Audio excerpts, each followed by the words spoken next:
Olá, turma! Vamos para o capítulo 5 da apostila 2. Hoje nós vamos falar sobre a estrutura feudal, né?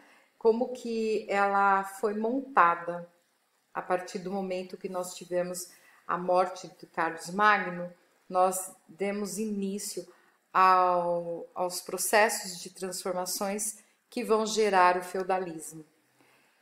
Se a gente estivesse em sala de aula, eu estaria falando para vocês que esse período eu classifico como sistemas econômicos, né? Eu tenho vários sistemas econômicos. Eu tenho o sistema econômico feudal, eu tenho o sistema econômico mercantilista, eu tenho o sistema econômico capitalista. E aí, como definir sistema econômico? Sistema, numa fala popular, seria a forma. Econômico relaciona-se a dinheiro. E o dinheiro a gente não gasta apenas, a gente guarda. E quanto mais a gente guarda, mais a gente adquire riquezas. Então, a definição de sistema econômico feudal seria a forma que um país tem de adquirir riqueza, que nesta época era através das terras. Então, feudo significa terra, certo? Ou seja, quanto mais terras eu tivesse, mais rico eu seria. Então, a ideia é conquistar terras, mas não conquistar terras agora no sentido de criar impérios, mas conquistar terra no sentido de criar riqueza pessoal, tá? Então, a partir do momento que essa estrutura ela toma força, a sociedade ela fica da seguinte maneira. Politicamente, eu tenho uma política chamada de descentralizada. O que seria uma política descentralizada? É isso que eu coloquei aí para vocês. Eu tenho um território, esse território possui um rei, ele é o dono das terras. Mas quem tem a força política são os senhores feudais. Os senhores feudais são homens que adquiriram uma porção de terra com o objetivo de cuidar dessas terras, produzir riquezas nessas terras, certo? Essas terras, elas são do rei. Se um dia esse rei quiser tomá-las para si, ele vai tomar. Então, o que compete a mim que recebi uma terra? Conquistar outra, certo? Porque se um dia eu tiver que devolver as terras para este rei, eu conquistei uma que é minha, ele não pode tirar, tá? Então, por exemplo, eu tenho aqui o rei ele é um símbolo, ele representa o seu território inteiro, porém, politicamente, quem vai fazer a administração política desse local são os senhores feudais. Por isso que é descentralizado, porque de acordo com a quantidade de feudos que eu tenho nesse território, é a quantidade de senhores feudais, né? E esses senhores feudais vão ter leis próprias, economia própria e uma própria forma de organizar a sua sociedade. Então, ficaria mais ou menos assim. Por exemplo, vamos dizer que aqui é o território de Laranjal, tá? Eu tenho ao centro o nosso prefeito. Agora ele é rei, tá? Aqui eu tenho o feudo, o território de Laranjal, ele foi dividido em 3 feudos, perfeito? Então eu tenho o feudo do Marcelo, eu tenho o feudo do Mateus e eu tenho o feudo do João. O que vai acontecer aqui? O rei é um símbolo. Quem comanda são os senhores feudais. E aí o que acontece? No feudo do Marcelo, certo? A lei do rei não funciona aqui. Aqui é a lei do senhor feudal. Então ele tem o próprio governo dele, ou seja, ele cria as suas próprias leis. Ele tem a sua própria economia. Ele gera a riqueza dele da maneira que ele acha melhor. E ele tem a sua própria forma de organizar a sociedade, tá? No feudo do João, a mesma coisa. E no feudo do Mateus, a mesmíssima coisa, tá? O que acontece? Vamos dizer que aqui no feudo do Marcelo, As pessoas podem dormir às 10 horas da noite. Às 10 horas da noite, todo mundo tem que dormir no feudo do Marcelo. No feudo do Mateus, as pessoas podem dormir às 3 horas da manhã. Então, é uma regra imposta para cada feudo, da maneira que ele acha melhor. Perfeito? Ah, então, professor, eu posso sair do feudo do Marcelo e mudar para o do Mateus, porque lá é melhor. Não, você não podia ficar mudando de feudo, tá? Não havia essa oportunidade, não havia essa escolha. No feudo que você estava, é ali que você ficava, tá? Então, o que acontece? Acontece que neste feudo você pode ter um senhor feudal mais cruel, o outro não. Então, nem sempre o feudo vai ser algo legal para se viver. E a gente vai ver porque uma característica típica deles era de servidão. E essa servidão, a gente vai explicar mais para frente, ela é complicada, porque na verdade ela passa a ser em forma de escravidão, tá? Então, política descentralizada. O que significa isso? Que eu tenho um rei, que é apenas um símbolo. Quem comanda politicamente são os senhores feudais. Então, como eu tenho mais de um, eu tenho um governo descentralizado. Perfeito? O próximo passo da nossa estrutura é a economia. Lembra que eu disse? A economia, ela é baseada no quê? Nas terras. Então, tudo eu vou gerar dinheiro em cima dessa terra. E aí o que eu faço? Eu tenho os campos, certo? A agricultura de subsistência. O que significa isso? Que eu vou produzir apenas o necessário, certo?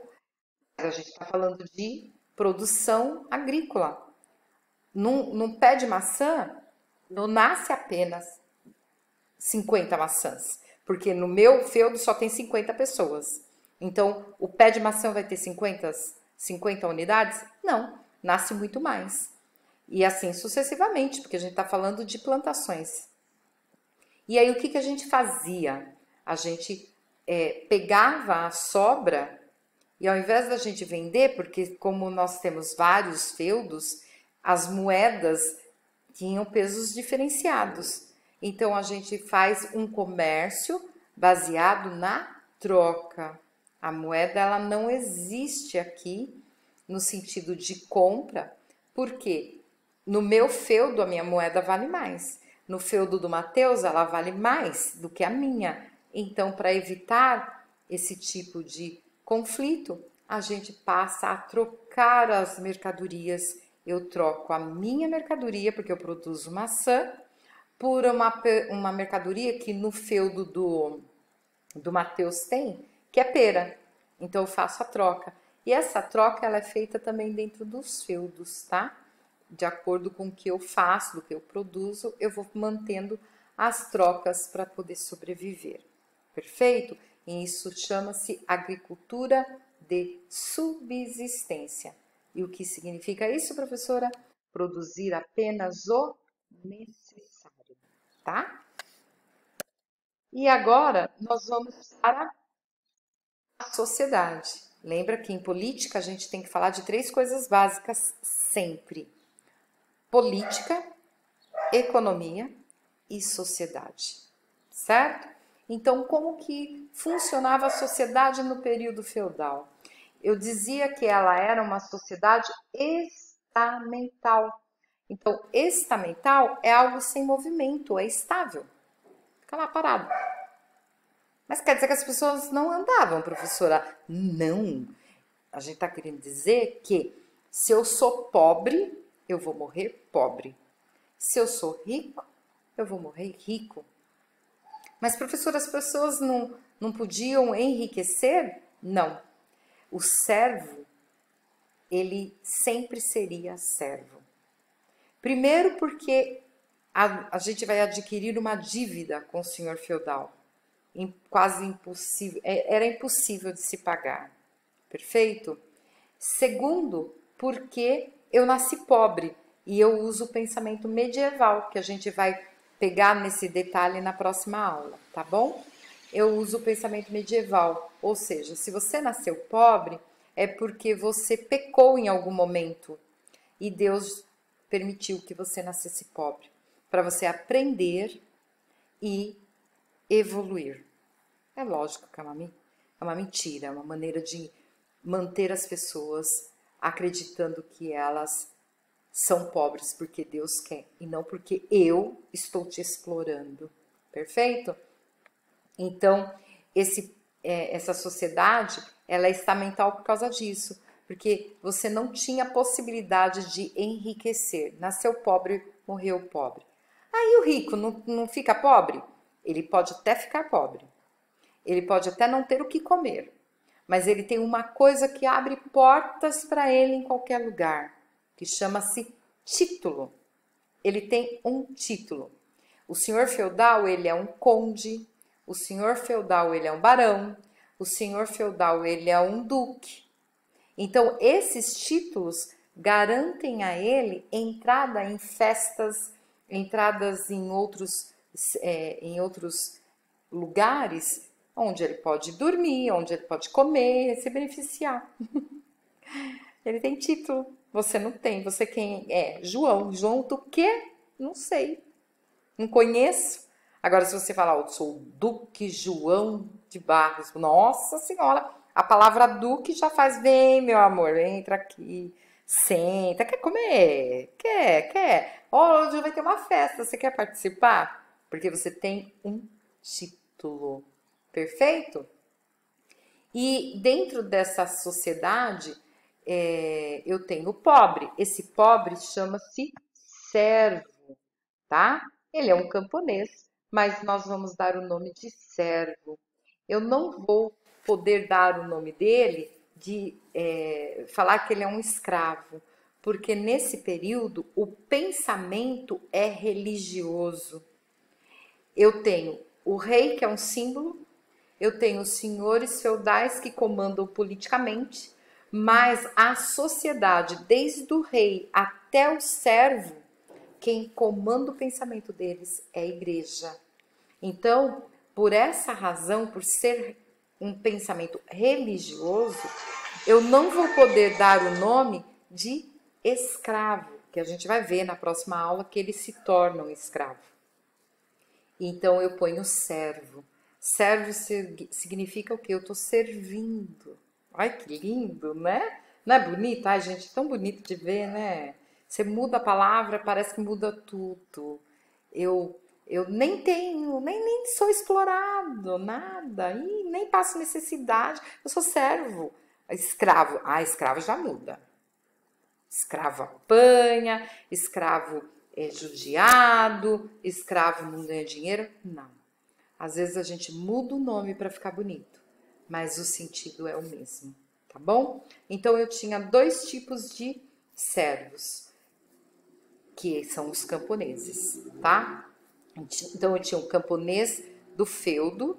Esse camponês do feudo, ele vive em esquema de escravidão. E eu tenho o camponês livre.